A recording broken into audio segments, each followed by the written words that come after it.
الرحمن الرحیم الحج اشہر معلومات فمن فرض فیہن الحج فلا رفث ولا فسوق ولا جدال فی الحج۔ ہر قسم کی حمد و ثنا کبریائی بڑائی اللہ سبحانہ وتعالیٰ کے لیے، بے شمار درود و سلام اللہ کے آخری نبی احمد مصطفیٰ محمد مصطفیٰ صلی اللہ علیہ وسلم پر رحمت و بخشش کے دعائیں ہوں، صحابہ کرام، تابعین اعظام اور محدثین کرام کے لیے۔ قابل احترام بزرگوں، نوجوان ساتھیوں، پیارے بچوں اور میری پردہ نشین ماں اور بہنوں، میں نے خطبے کے بعد سورہ بقرہ کی آیت نمبر 197 آپ کے سامنے پڑھی ہے۔ اسی کے تناظر میں حج مبرور کا مفہوم کیا ہے اور اس کے تقاضے کیا ہیں، اس تعلق سے کچھ باتیں آپ کے سامنے رکھنے کی کوشش کروں گا۔ اللہ سے دعا ہے کہ العالمین ہم سب کو سمجھنے عمل کرنے کی توفیق عطا فرمائے۔ اللہ فرماتے ہیں الحج اشہر معلومات، حج کے جو مہینے ہیں وہ متعین ہیں، مقرر ہیں۔ حج کا مہینہ کون سا ہے؟ اہل علم نے شوال، ذی-قعدہ اور ذی الحجہ، یہ جو مہینہ چل رہا ہے، اس سے پہلے والا مہینہ اور اس کے بعد والا مہینہ،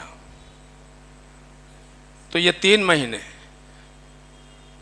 10، 11، 12، یہ جو 3 مہینے ہیں یعنی شوال، ذی-قعدہ، ذی الحجہ، اور اہل علم نے کہا کہ یکم شوال سے اور ذی الحجہ کی 10 تاریخ تک ان کو اشہر معلومات کہا جاتا ہے، حج کے مہینے ان کو شمار کیے جاتے ہیں۔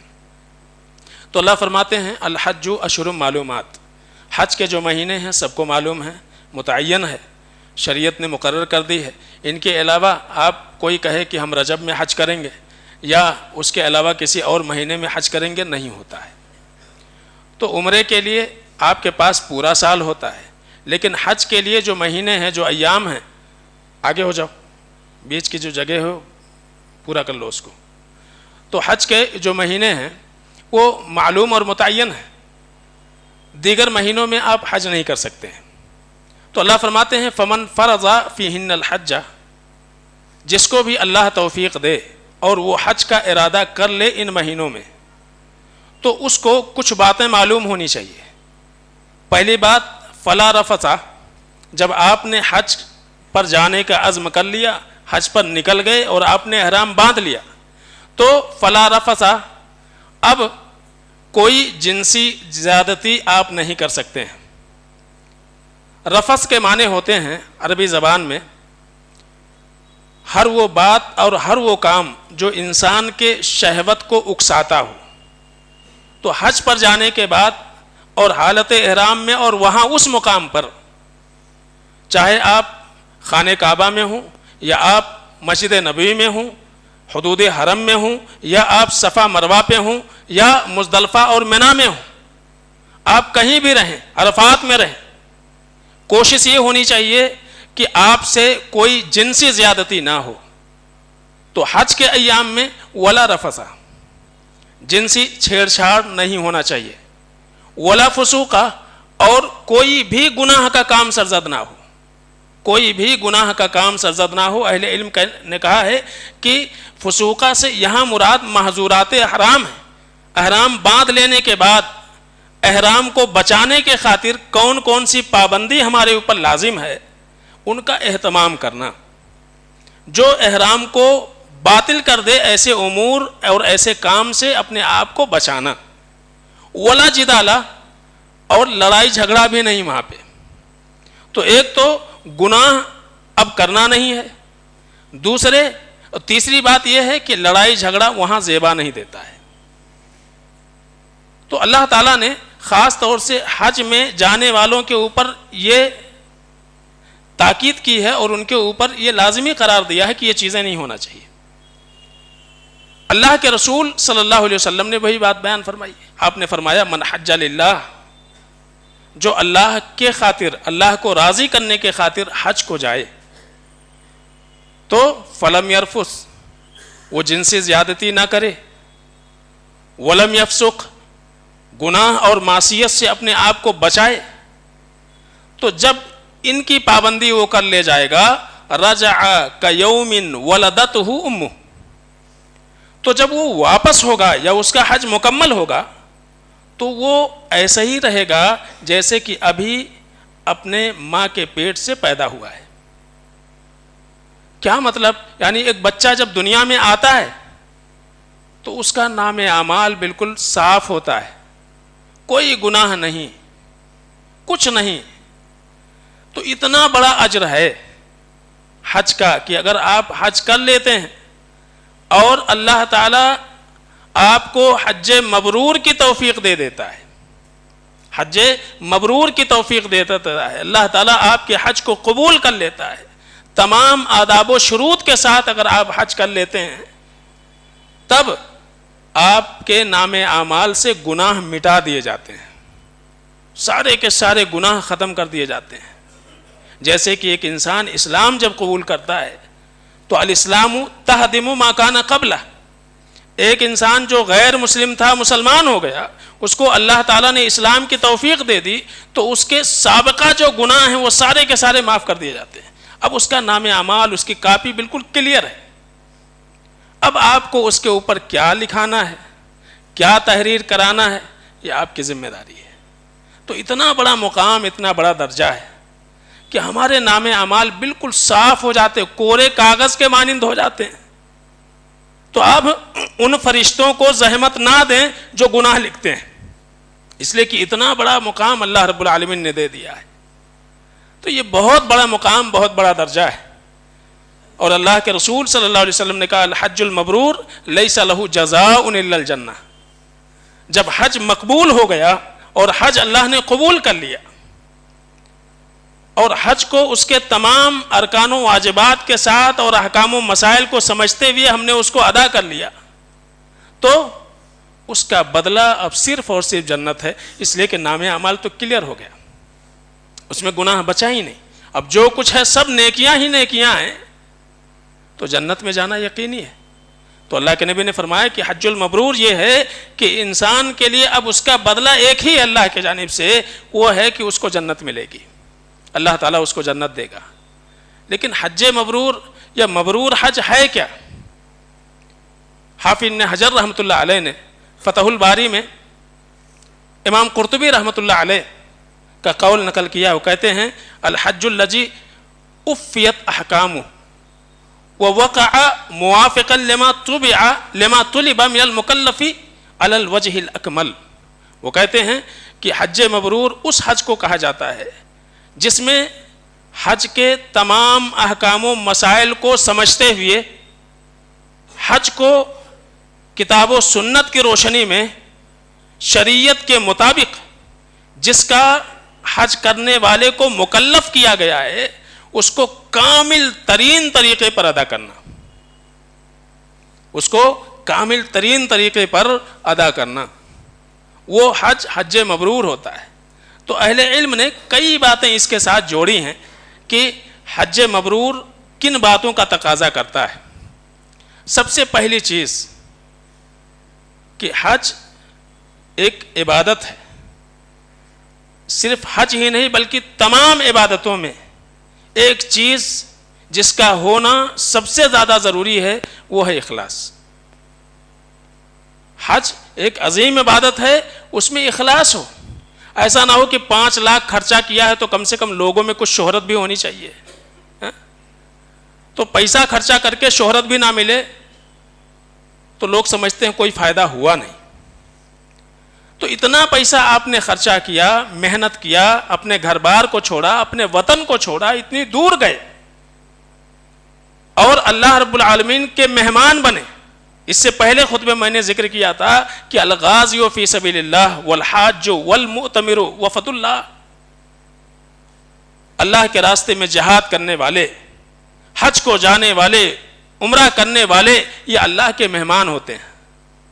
دعاہم فاجابوہ، اللہ نے ان کو بلایا تو وہ چلے گئے، تو اللہ کا مہمان بن کر کے آپ گئے ہوئے ہیں، ایک رقم خرچہ کیا ہے، ایک وقت آپ دے رہے ہیں، وہاں کی گرمی، وہاں کی پریشانیاں وہ سب آپ برداشت کر رہے ہیں۔ اب وہاں جانے کے بعد اگر ہمارے اندر اخلاص نہ ہو، دکھاوا ہو، شہرت ہو، تو کوئی فائدہ نہیں ہے. تو وہ حج مبرور ہو ہی نہیں سکتا ہے جس میں دکھاوا آ جائے. اللہ کے رسول صلی اللہ علیہ وسلم نے جب حج ادا فرمایا تو آپ دعا کر رہے تھے اللہم حجتن لا ریاء فیہا ولا سمعہ.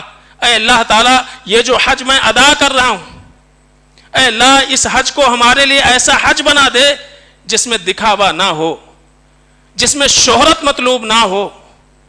تو اللہ کے رسول صلی اللہ علیہ وسلم نبی ہیں، تمام انبیاء میں سب سے افضل ہیں، لیکن اللہ رب العالمین سے حج کی قبولیت کے لیے دعا کر رہے ہیں اے اللہ تعالیٰ اس حج میں اور حج کے اعمال کو اخلاص کے ساتھ ادا کرنے کی توفیق دے. اے اللہ تعالیٰ اس میں دکھاوا نہ ہو، لا ریاء فیہا، دکھاوا نہ ہو. وہاں پہنچنے کے بعد حالت احرام میں ہے. موبائل سب سے بڑا فتنہ آج کے دور کا ہے. وہاں بھی پہنچ کر کے اور حرم شریف میں کھڑے ہو کر کے اور پھر سیلفی لینا، ویڈیوگرافی کرنا، اس کو فیس بک واٹس ایپ کے اوپر شیئر کرنا. کیا بتانا چاہتے ہیں؟ آج بہت سارے لوگوں کا یہ عالم ہے. صفا مروہ کی سعی کر رہے ہیں، اس کو بھی سیلفی لے کر کے بھیج رہے ہیں، اس کو اپلوڈ کر رہے ہیں. آپ کیسے مقام پہ کھڑے ہیں؟ آپ کہاں ہیں؟ آپ وہ سوچئے اس منظر کو کہ صفا مروہ وہ پہاڑی ہے جہاں ایک ماں اپنے بچے کی پیاس بجھانے کے لیے چکر مار رہی تھی. اس کو اپنے بچے کی فکر تھی، پانی نہیں تھا، دانا نہیں تھا. وہ جذبہ جب تک ہمارے اندر پیدا نہ ہوگا، صفا اور مروہ کی سعی کرتے ہوئے وہ روح ہمارے اندر نہ پیدا ہوگی، کوئی فائدہ نہیں ہوگا. وہ کوئی ایسا مقام نہیں ہے جو پکنک اسپاٹ ہو کہ خالی وہاں انسان بس اس کی خوبصورتی اور وہاں کی زینت سے اپنے آپ کو آراستہ کرے یا اپنے آپ کو خوش کرے. وہ مقام نہیں ہے. وہ مقام اپنے آپ کو رب سے جوڑنے کا مقام ہے. تمام لوگوں سے، جیسا کہ آپ نے اپنے رشتہ داروں کو چھوڑا، اپنے وطن کو چھوڑا، اپنے گھر بار کو چھوڑا، اپنے کاروبار کو چھوڑا، سب کچھ چھوڑ کر کے آپ اللہ کی بارگاہ میں گئے تو مقصد کیا تھا؟ آپ کا تعلق اللہ رب العالمین سے مضبوط ہو جائے. آپ ہوں اور آپ کا رب ہو، درمیان میں کوئی نہ ہو، درمیان میں کوئی نہ ہو. تو یہ جو حج ہے اس میں اخلاص ہونا بہت زیادہ ضروری ہے. اس میں شہرت نہ ہو، دکھاوا نہ ہو. اور کتنے لوگ حج کو جا رہے ہیں، حج سے واپس آ رہے ہیں، ایک نام ساتھ میں ضرور جڑتا ہے، الحاج فلاں ابن فلاں.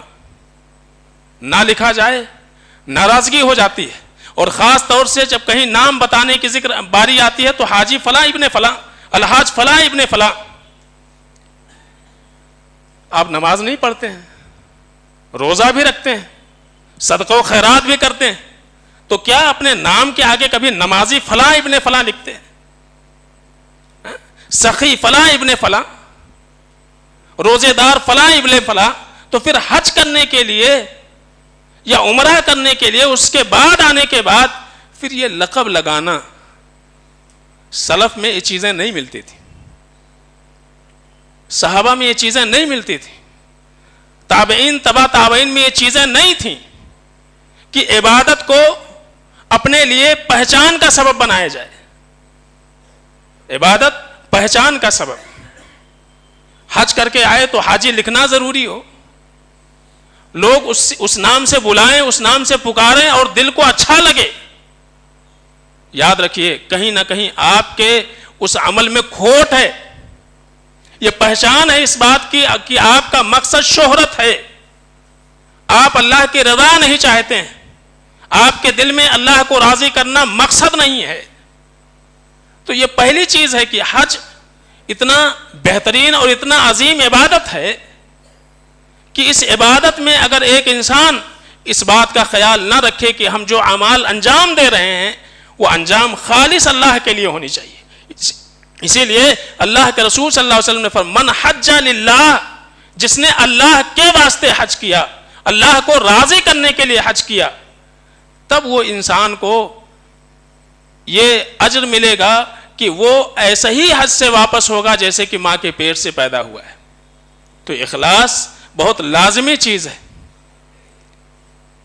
لوگوں کو معلوم ہو جائے آپ حج کو گئے ہیں، عمرہ کو گئے ہیں، کوئی حرج نہیں ہے، لیکن جان بوجھ کر کے بتانا اور باقاعدہ اس کے لیے فوٹوگرافی ویڈیوگرافی کرنا اور اس کو بھیجنا اس مقام پر جہاں ضرورت اس بات کی ہے کہ اتنا آپ کا وقت اللہ کے ذکر میں جائے، اللہ کی یاد میں جائے، کثرت سے اس مقام پر اللہ رب العالمین کا ذکر ہو، توبہ استغفار ہو، اس مقام پر جا کر کے انسان ان چیزوں سے اپنے آپ کو جوڑے رکھے، اس سے بڑی ناکامی کچھ نہیں ہو سکتی ہے۔ دوسری چیز یہ ہے کہ حق کی معافی اور تلافی، حقوق کی معافی اور تلافی، یہ بہت زیادہ ضروری ہے۔ آپ حج کو جا رہے ہیں، حج کا اتنا بڑا اجر ہے، لیکن لوگوں کا حق مار کر کے، لوٹ کر کے، ملاوٹ کر کے، دھوکہ دے کر کے، چوری کر کے، غبن کر کے اگر آپ نے وہ رقم کمائی ہے اور جا رہے ہیں، بہنوں کا حق نہیں دیا ہے، بھائیوں کا حق ادا نہیں کیا ہے، ماں باپ کے ساتھ آپ کے تعلقات اچھے نہیں ہیں، بھائی بہنوں کے ساتھ آپ کے تعلقات اچھے نہیں ہیں، پڑوسیوں کے ساتھ آپ کے تعلقات اچھے نہیں ہیں، آپ حق تلفی کرنے والے ہیں، واپس بھی آئیں گے۔ یہ جو گناہ ہے، یہ جو مظالم ہے جو آپ نے کیا ہے، اس سے چھٹکارا نہیں مل سکتا ہے۔ تو سب سے پہلے ضروری ہے کہ جو کچھ آپ نے کیا ہے، جو غلطیاں ہوئی ہیں، خصوصاً جس کا تعلق بندوں سے ہے، وہاں جا کر کے اللہ رب العالمین سے جو اللہ کے حقوق ہیں، ان حقوق کی آپ معافی مانگ سکتے ہیں، لیکن جن کا حق بندوں میں سے آپ نے مارا ہے، جن کی حق تلفی کی ہے، جن کے ساتھ دھوکہ کیا ہے، جن کا حق مارا ہے، جن کے اوپر ظلم کیا ہے، اگر ان سے آپ نے معافی نہیں مانگی تو کوئی فائدہ نہیں ہونے والا ہے۔ جاتے وقت رونی صورت بنا کر کے کسی کے پاس جا کر کے اس کا حق نہ دیتے ہوئے بھائی ہم کو معاف کر دو، اس سے کام نہیں بنتا ہے، بلکہ آپ نے جو حق لیا ہے وہ حق آپ واپس کرو، ان کو دو، ان تک پہنچاؤ، اگر وہ نہیں ہے تو اس کے وارثوں تک پہنچاؤ، یہ ذمہ داری ہے۔ اب آپ جا رہے ہیں، آپ جا کر کے کسی سے کہہ رہے ہیں، اب وہ بول دیتا ہے صحیح، تو یاد رکھیے کہ جو بندوں کے حقوق ہیں وہ بہت زیادہ ضروری ہیں، تو جانے سے پہلے حق کی معافی تلافی یہ ہونا بہت زیادہ ضروری ہے۔ اللہ کے رسول صلی اللہ علیہ وسلم نے کہا تھا، یاد رکھو اگر کسی نے کسی کے ساتھ کوئی ظلم کیا ہے، ابھی اللہ رب العالمین نے زندگی دی ہے، ابھی مہلت دی ہے، تمہارے پاس اس کی تلافی کا موقع ہے۔ اگر اس کا تعلق مال سے ہے، دینے کے لیے آپ کے پاس وقت ہے، آپ کو راضی کرنے کا ٹائم ہے، تو آپ کرو اس کو، یہاں تک کہ وہ وقت آ جائے نہ آپ کے پاس دولت ہوگی، نہ آپ کے پاس جائیداد ہوگا، نہ آپ کے پاس مال ہوگا، آپ کے پاس جو قیمتی چیزیں ہوں گی وہ آپ کی نیکیاں ہوں گی۔ اللہ تعالیٰ کل قیامت کے دن آپ کے نام اعمال سے وہ نیکیاں ڈیڈکٹ کرے گا، وہ ان کو دے گا جن کے حقوق آپ کے اوپر ہیں۔ تو حج کر کے بھی، صدقہ کر کے بھی، روزہ رکھ کے بھی، زکوٰۃ دے کے بھی کوئی فائدہ نہیں ہوگا۔ آپ نے نیکیاں تو بہت ساری جمع کی ہیں، لیکن حقوق اتنے مارے ہیں، حق تلفی اتنی کی ہے کہ آپ کی نیکیاں اس میں ختم ہو جانے والی ہیں۔ تو حقوق کی معافی تلافی بہت زیادہ ضروری ہے۔ لوگوں کا لے کر کے، ادھار لے کر کے، قرضہ لے کر کے آپ چلے گئے، آپ دے نہیں رہی ہیں، وعدے پہ وعدے کر رہے ہیں، حج کو جا رہے ہیں، عمرے کو جا رہے ہیں، واپس آ رہے ہیں، یہ سوچ رہے ہیں کہ یہ سارے گناہ معاف ہو جانے والے ہیں، کچھ معاف ہونے والا نہیں ہے۔ اللہ رب العالمین سے متعلق جو حقوق ہیں، ممکن ہے کہ اللہ رب العالمین معاف کر دے، اللہ رحیم ہے، اللہ غفور ہے، لیکن بندوں سے متعلق جو چیزیں ہیں وہ بندے جب تک معاف نہیں کریں گے اللہ معاف کرنے والا نہیں ہے۔ تو یہ بات یاد رکھیے۔ تیسری چیز یہ ہے کہ حج ایک عبادت ہے، اس عبادت کو اور اس سے متعلق احکام و مسائل کی معرفت بہت زیادہ ضروری ہے۔ سنی سنائی چیزوں پر دیکھ کر کے عمل کرنے میں غلطیاں ہو سکتی ہیں، کچھ ایسے کام ہو سکتے ہیں جو نہیں ہونا چاہیے، گناہ ہو سکتے ہیں، کچھ مناسک چھوٹ سکتے ہیں، لہذا جانے سے پہلے چونکہ اتنی رقم ایک انسان خرچہ کر رہا ہے، اتنی دور کا سفر کر رہا ہے، دوبارہ اللہ رب العالمین موقع دے نہ دے، دوبارہ اس کی زندگی اس کے ساتھ وفا کرے نہ کرے معلوم نہیں ہے، ہو سکتا ہے اس کی زندگی کا آخری حج ہو، تو ان مسائل کی معرفت ان سے صحیح طریقے سے واقفیت بہت زیادہ ضروری ہے۔ اللہ کے رسول صلی اللہ علیہ وسلم نے اپنا حج فرمایا، کہا کہ اے لوگو یا ایھا الناس خذوا عنی مناسککم، اے لوگو مجھ سے طریقے حج سیکھ لو، اے لوگو مجھ سے طریقے حج سیکھ لو۔ تو حج میں کام اور اعمال وہی معتبر ہوں گے جو محمد رسول اللہ صلی اللہ علیہ وسلم کے تھے۔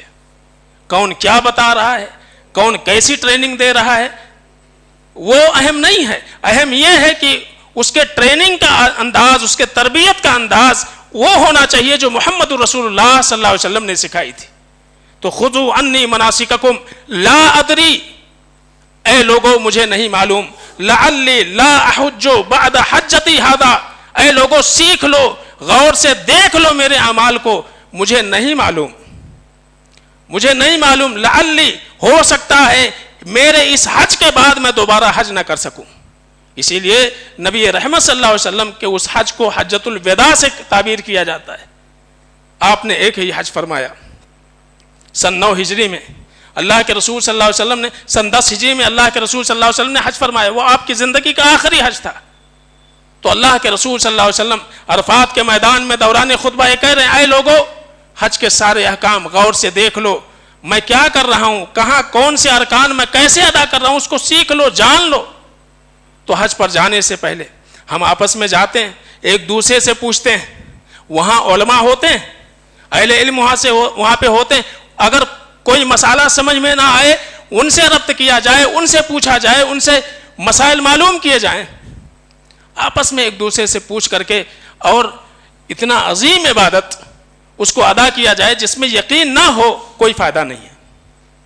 تو جو عمل انجام دے وہ عمل یقین کے ساتھ انجام دے کہ ہاں یہ واقعی کتاب اللہ سنت رسول سے تعلق رکھتی ہے۔ تو یہ 3 باتیں، کچھ باتیں اور بھی انشاءاللہ پھر آپ کے سامنے رکھی جائیں گی۔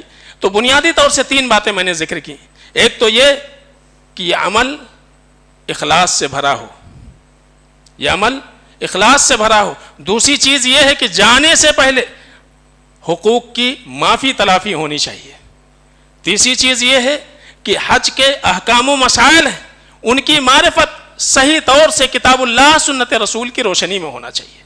چاہے آپ حج کو جائیں یا عمرے کو جائیں، اس کے احکام، اس کے مسائل وہ سب سیکھ کر کے جائیں کہ قدم بہ قدم ہم کو کیا کرنا چاہیے، وہاں ہمارے اوقات کیسے گزرنا چاہیے۔ چاہے آپ حرم میں ہوں یا آپ مدینے میں جائیں، تو وہ جو آپ کا وقت گزرے، وہ وقت جو ہے آپ اس کو قیمتی سمجھیں، ایک ایک لمحے کو غنیمت جانیں، اور اس کو ایسے استعمال کریں کہ اب اس کے بعد ہم کو موقع نہیں ملنے والا ہے۔ تو صحیح طور سے احکام و مسائل کی معرفت بہت زیادہ ضروری ہے۔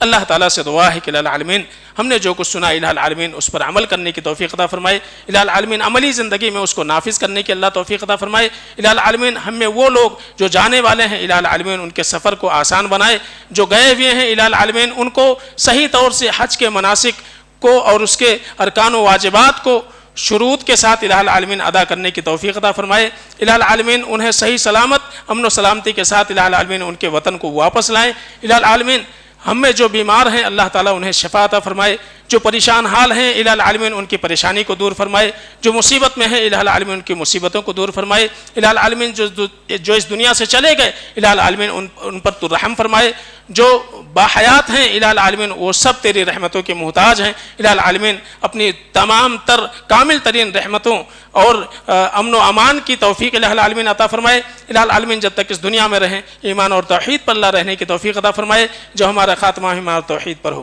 بارک اللہ لنا ولکم فی القرآن الحکیم ونفعنا وإياکم بآیات الذکر الحکیم، انہ تعالی جواد کریم ملک رؤوف رحیم۔